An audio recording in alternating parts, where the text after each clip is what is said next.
Hello everybody, I'm Suzanne Arms. I'm really glad you're here today. We're here to talk about attachment and the issues that are so important in our lives today that have to do with this word that many of us don't even know about. Human Attachment Project is what it's part of. So I'd like to start by saying we are truly fortunate to be able to even be together today. There are many people across the world who do not have the luxury of even sitting still, much less having clean water to drink or feeling that they're safe. So let's just take a moment to close our eyes and give thanks and gratitude that we are here, because we are here for them as well as for ourselves.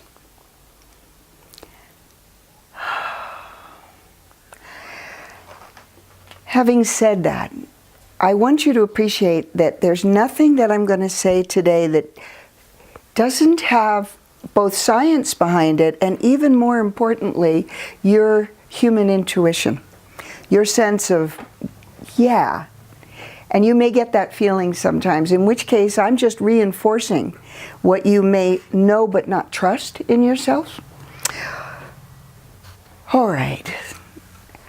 So let's start with stress. I know none of us have it. There's lots of stress in modern life, and stressors, and many more than people had thousands of years ago when they were just in little bands of people, even pre-village. Yes, there were stresses. Yes, there could be a tiger or a dangerous snake, but once it was gone, it was gone. And there weren't so many of them.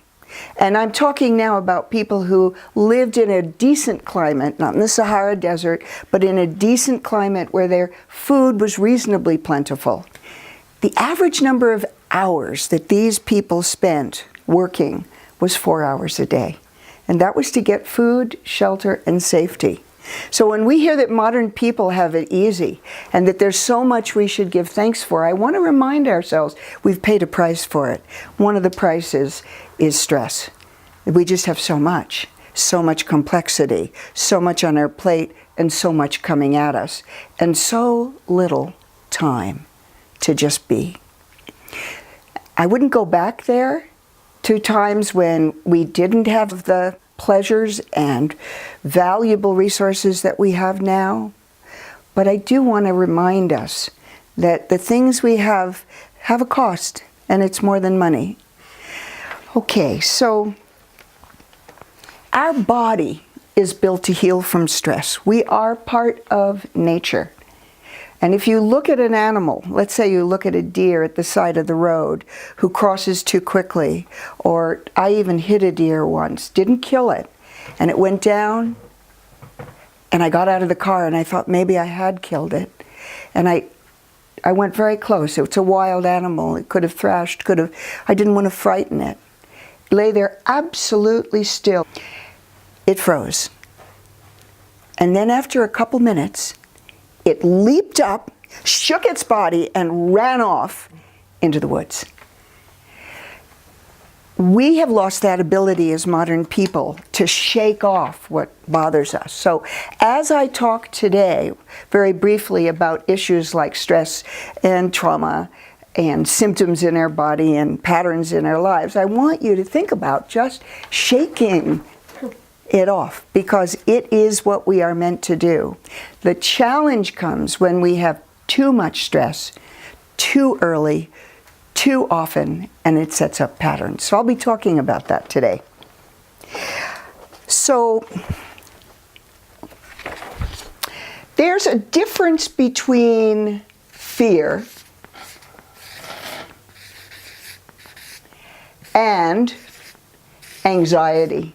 And I'm going to put a scale of anxiety because we've got worry on one hand and then all the way over to panic on the other. What makes this different from fear is our body is designed to respond to things that are a possible immediate threat with fear. with the release of a whole bunch of hormones, especially the ones like adrenaline and cortisol, the ability to shunt blood from our upper body to our thighs so that we can run and escape or attack into our arms, blood into our arms if we need to. We are designed to be able to handle fear. What we're not designed for is to be on this worry spectrum of anxiety where from morning to night there is something on our plate that we're concerned about. And what happens is when we get into that pattern in our lives, often it doesn't turn off. So when the stress hormones are turned on too early, too often, and for too long a period of time, it's like they set the switch and turn it on, and it runs. Problem with stress hormones is that while they're absolutely essential for certain parts of our development, and they're supposed to kick in at certain times in a baby's development, precisely at those times, in order to have that organ develop fully, for example, if the stress hormone, this is the same stress hormones, the adrenaline and the cortisol, especially the cortisol in this case, come when it's not necessary, it's too soon, it actually is a poison for that very organ, for that very body. It ages the body and it leads to early death. So this is just part of how the human organism is so exquisitely and subtly designed for everything to work together, but modern life has made it more difficult. Does that make sense? There's a difference between fear and then anything on the worry to panic or anxiety spectrum. Now, in addition, we have toxins that are coming at us at an alarming rate that people in earlier times didn't have. Now, those toxins are in the air, in the water, in the earth, in the food. We've got all kinds of toxins in human breast milk. And it goes right into the baby. And yet, breast milk and breastfeeding is still the very best thing you can do for the baby and protects the baby in many ways from the toxins. And I'll be talking more of about that in another class. But every time a baby breastfeeds, its gut, the lining of its gut, is completely coated with the mother's breast milk. And that's how it gets immune protection for the first 6 months. This is why it's so problematic to give vaccines before a baby has an immune system of its own. It doesn't even start to have one for 6 months. So I want to give you another example of why the human body is so amazing. When a baby breastfeeds, at least 19, and this was on last count 10 years ago, neonatologist researcher Marshall Klaus was the one who told me this, of this research. A minimum of 19 hormones were produced from the woman's brain signaling it into her body. And she was flooded with them. And they were interesting hormones. They were hormones to calm her and make her more relaxed, even if the baby was unhappy, so that she could tend to it without tensing up. And they caused her to sleep better, digest her food better, and get this, if she was overweight, they caused her to lose weight. If she was underweight and starving, they extracted every bit of nutrient from the food she ate, so she was less likely to starve. This is amazing. But it did the same thing for the baby when the baby breastfed. So I just want to give you a little bit about why it's so amazing the way our body works. And that modern stressors, the kinds that you know of, that happen on a daily basis, from having to get a child or a baby up who's still sleeping in order to take it to school, in order to get it breakfast, in order to feed it, in order to get it in the car and drive it to infant daycare. That's stressful. It's not just stressful for the mother or father, that's stressful for the baby. It's stressful when you have to separate from those you love in order to take a job. It's stressful when you can't find a job. It's stressful when you have to work 2 jobs. It's stressful when you're a woman and you're only getting paid 75% of what a man doing the same job is getting. It's stressful when you have toxins coming into your body from all kinds of environmental pollution. And it's important to understand this. Even the things that we do to relax are stressors. Watching television is constantly blasting us with a particular kind of field of energy and color on the spectrum that is exhausting for our eyes. Computers, being on the computer late at night. They now have glasses that will cut the blue light and turn it into more of an orange light because that is a stressor. Makes it difficult for people to sleep. So the stressors in modern life are many. And some of them are things that we just can't protect ourselves from. And they can be catastrophic things that happen to a group. They can be things that happen just to you and your block. What was different in earlier times, by the way, is that because people lived in community and because they created rituals and sacred ceremonies to mark important events, nobody celebrated or grieved alone.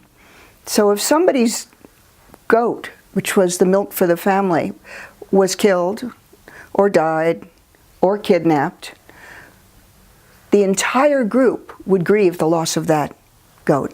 Now, often they'd wait until a few griefs had stacked up, and then they'd have a ceremony for everything that was grieving. Same thing with rage. It's not that early people didn't get angry, but they'd wait until there were enough trigger points to cover a number of different people's frustrations, and then they'd do singing. They'd do dancing. The men would even do things like the women would ring in the circle and they would drum, or other men would drum. They'd call the whole village. This is in tribes or small villages. 2 men who were arguing would be on opposite sides of the circle, and they would stand like this, bare their chests, and they would run at each other and smack their chest up against the other person. And nobody lost in terms of life. Nobody got horribly injured, but it was a way to release tension, because tension builds among people and in people's lives, and to do so safely within the container of the group. We're doing it alone in our own apartment or home or our car, and it's not so easy.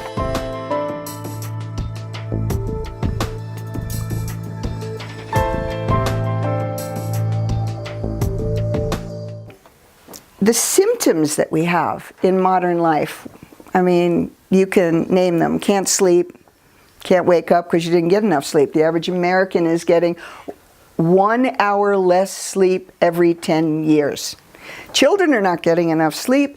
Teenagers are not getting enough sleep. The whole school day is organized wrong because they stay up late, and they do better if they stay up late and sleep late. So that really, we've now discovered that we do better to have teenagers start school at 9 or 10 in the morning than at 7:30. So pressure is one of the symptoms. This feeling of constant pressure, of being tired all the time, of not having enough. Sometimes it's true. And of isolation. The research has shown that it used to be 20% of the population in the United States, when asked the question, who do you have whom you can share your private greatest concerns or health issues with? 20% said no one. It's now up to 50% in this country.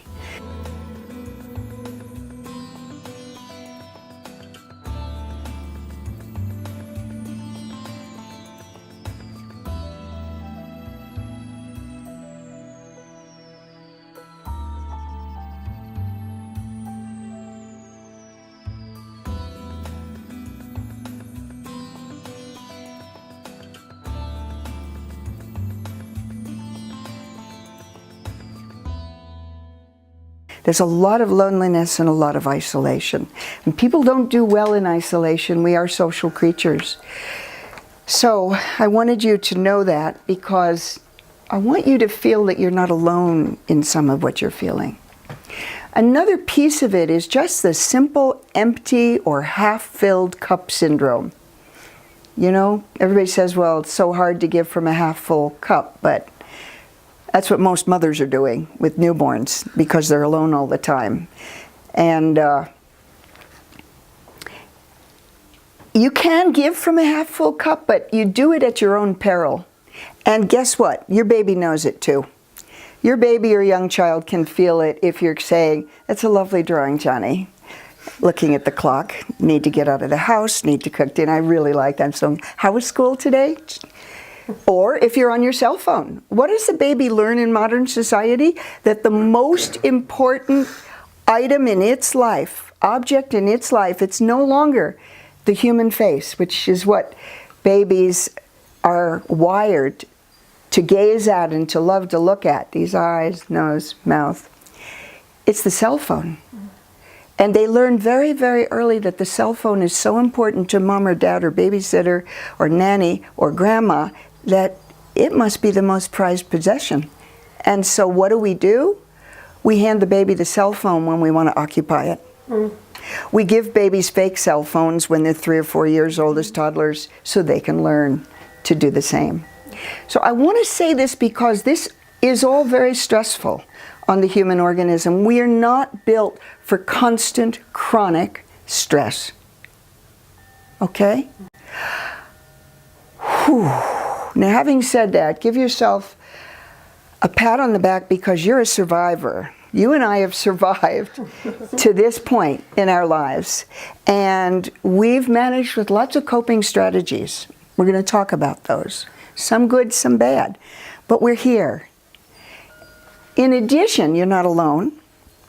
And in addition, you've got real good reason for feeling the way you do. If you're depressed sometimes, if you're anxious, if you feel hopeless, if you feel despairing. It's not really about you. It's partly about modern life. And it helps to know that.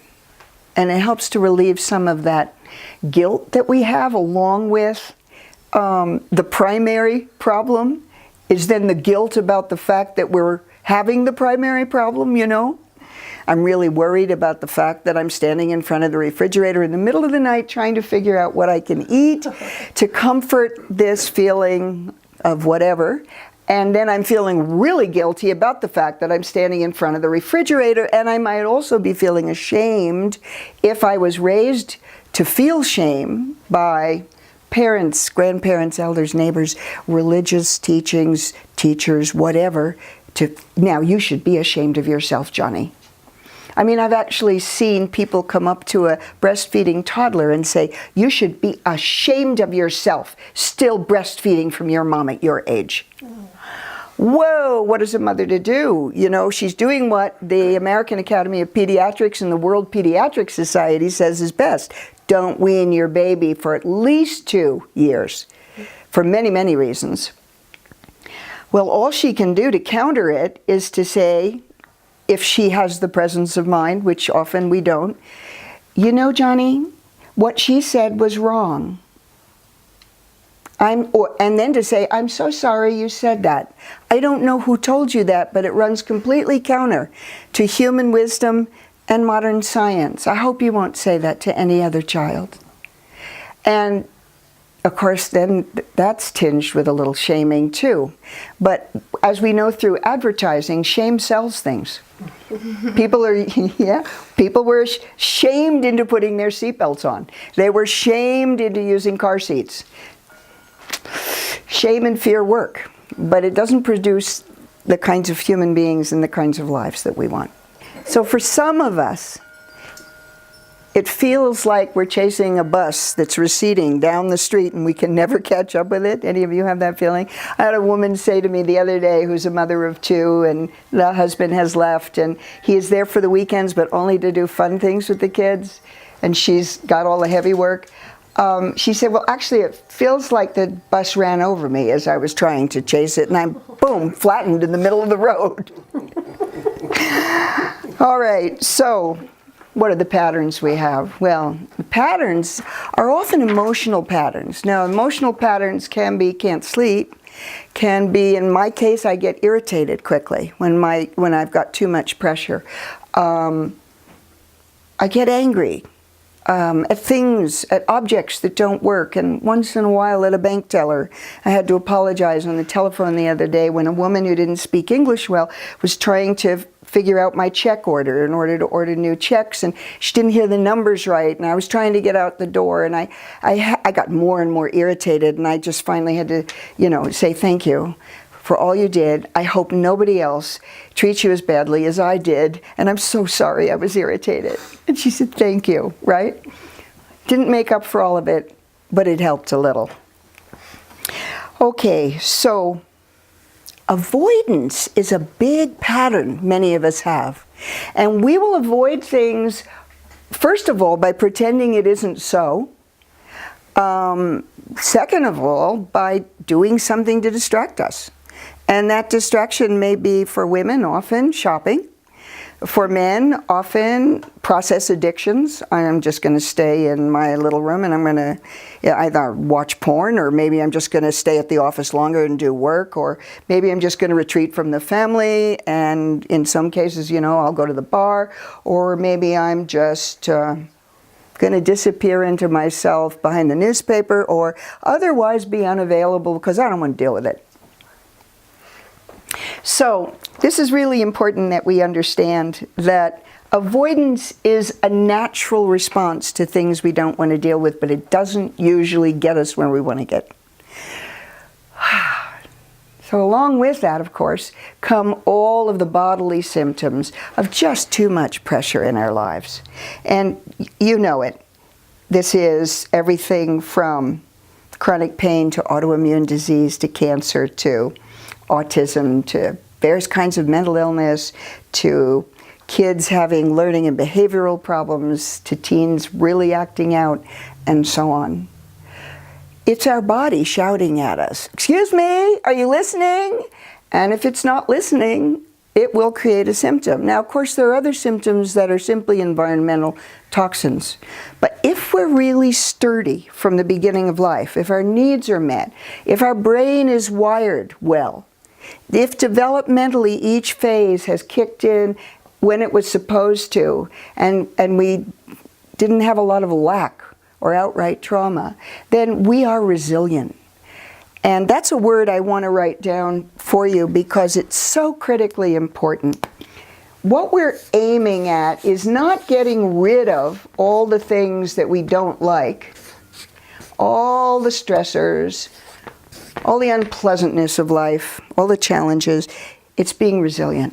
So being resilient is basically being flexible and being strong. It's like being the willow tree, or the kind of tree you might have in your area that is very flexible in the windstorm, and it will bend, but it will not shatter. And its roots are deep.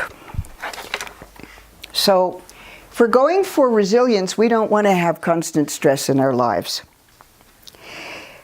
Our attitudes and our beliefs play an important and actually surprisingly big role in all of this. You can have a woman living at the edge of a trash heap, a garbage dump in Brazil, who loves her baby, is really happy she's pregnant, and is constantly singing to her baby. May not have a lot of food, but she is accepted something about her life, and she is giving that baby all kinds of nourishment that a very busy businesswoman who is rushing from meeting to meeting, 8 months pregnant, already has her nannies lined up so she can go back to work in the next couple of days, so she doesn't have to lose her possibility of promotion and climbing the ladder.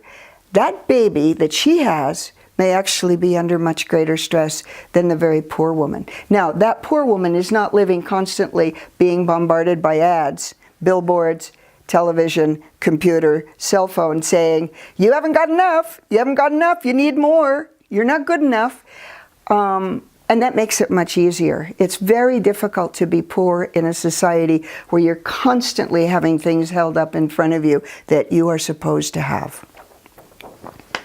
So I want to look for a minute at the issue of trauma, because it is different from worry.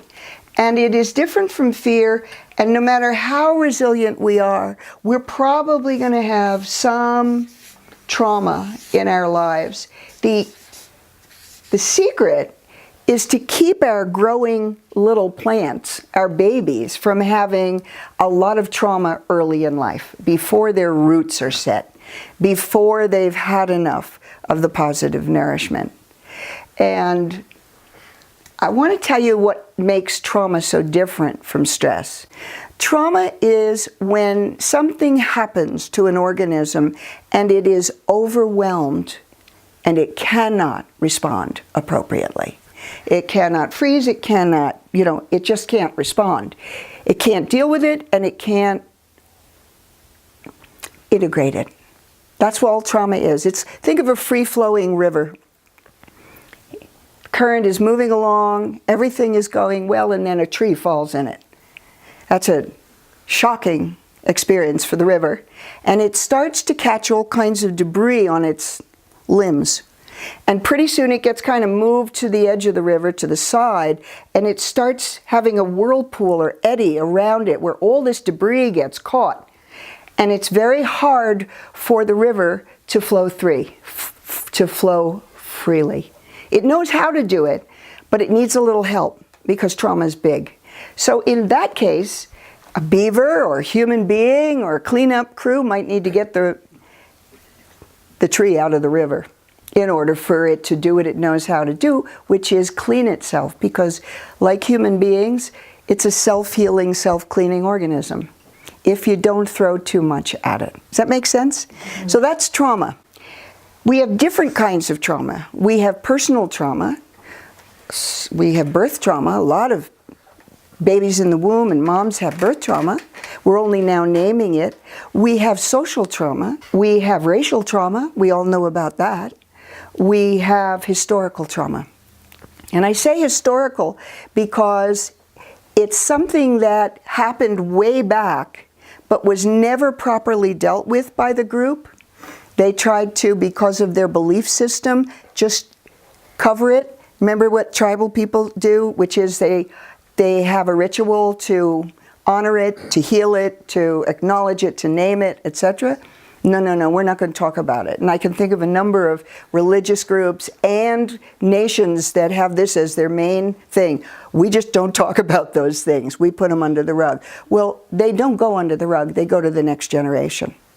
Interestingly enough, when historical trauma, like let's say the killings in the concentration camps happen, if there's no additional trauma for 3 generations, the human body and the 3rd generation will pretty much be free of that trauma. They'll know about it, but they won't be carrying it in their bodies. If there's another trauma, big one, that happens, synagogues being burned, or let's say starvation, because they're living in Holland after World War II when so many women were starving, and they actually could do studies on the next generation and the following generations. Starvation followed for 3 generations, and it affected 3 generations down.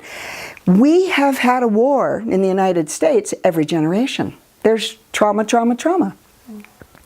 And that's not counting natural disasters and things like that. So I want us to understand that the body does know how to deal with trauma, but again, if it's too much, too early, too often, it becomes real problematic. And the roots of most mental illness, as we are beginning to understand, including self-destruction like suicide, lie in trauma. And the worst of the trauma is before we are fully resilient, it's when we're very young and our organs and brain are being organized and wired. Does that make sense? Mm-hmm. It's like you don't throw all the damaging stuff at a new plant until its roots are set and its shoots are strong. Otherwise, you will get a plant that might grow, but it will never grow fully And I'll be talking more about that. That's the science of epigenetics in another class. Meanwhile, I did want to mention that coping is what most of us are doing. Some people in the world aren't even fortunate enough to be coping. They're just barely surviving. But what we're going for is thriving. And we human beings, besides our ability to find myriad ways to cope, are really built to thrive. We're designed to thrive. We are capable of it. And I like to say that we're not a species designed for violence and war, because look at our skin. Touch your skin. It's soft.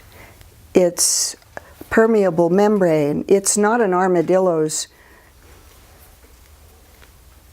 tough metallic or carapace kind of covering. We're built for sensitivity. Now that makes us very vulnerable to trauma, but it also means we're built for joy, and we're built to thrive. And we're going to talk about that in future classes.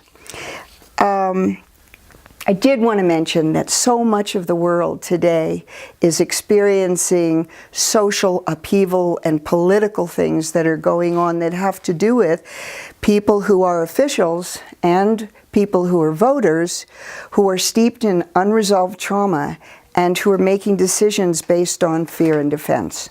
That's not resilient. It is not sustainable, but it is what we're seeing all around us. And if you can look carefully at decisions being made out of fear, you can see that those are also being made out of the sense of lack and distrust of other people and the world.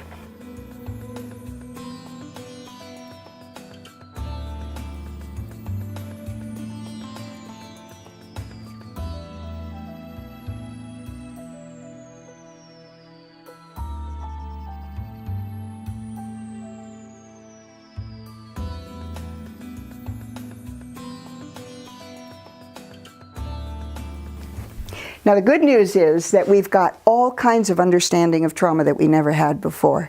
We even have something called trauma-informed medical care, trauma-informed Head Start, trauma-informed social services. It's where we begin to address the fact that the needs that people have and the behaviors they're presenting that aren't healthy are induced by trauma.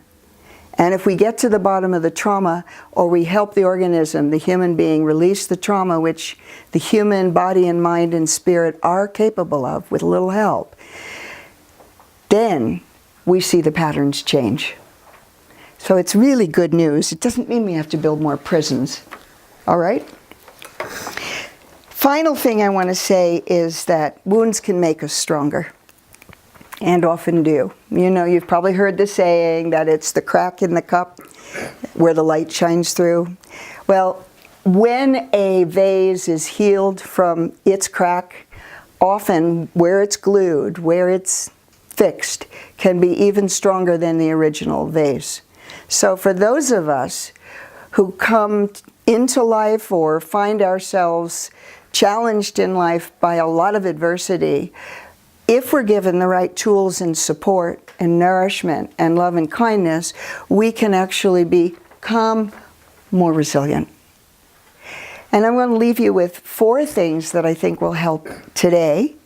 The first is to start being aware of our thoughts and separating ourselves from our thoughts.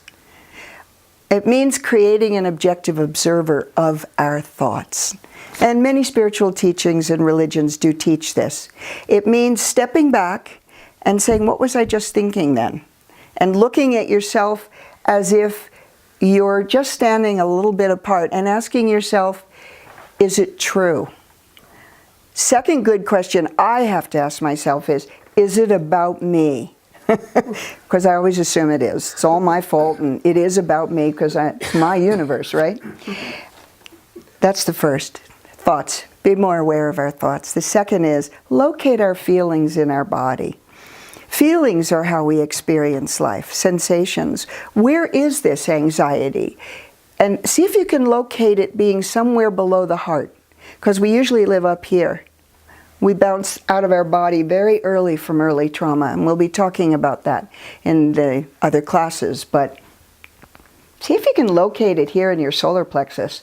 See if you can locate it down here below your navel. See if you can locate it in your very lower segment.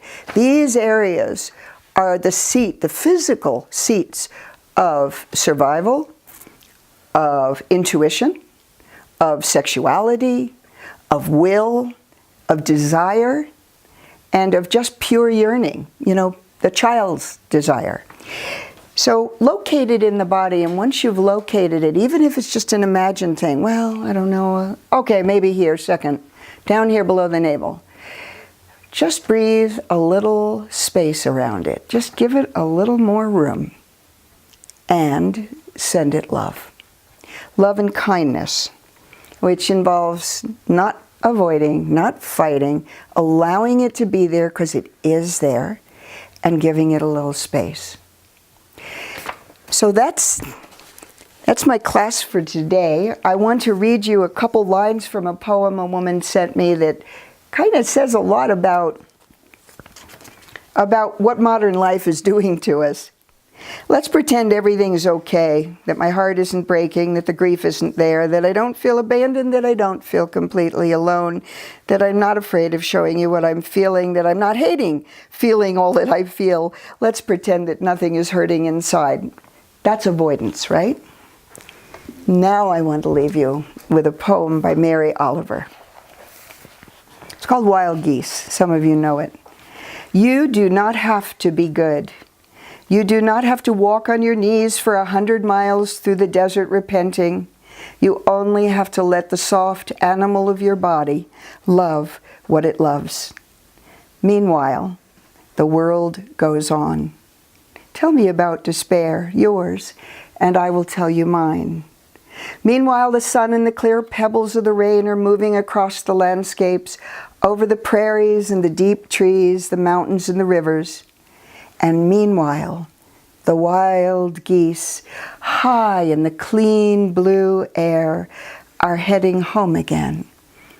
Whoever you are, no matter how lonely, the world offers itself to your imagination, calls to you like the wild geese, harsh and exciting, over and over, announcing your place in the family of things. You are not alone. Thank you for sharing this time with me.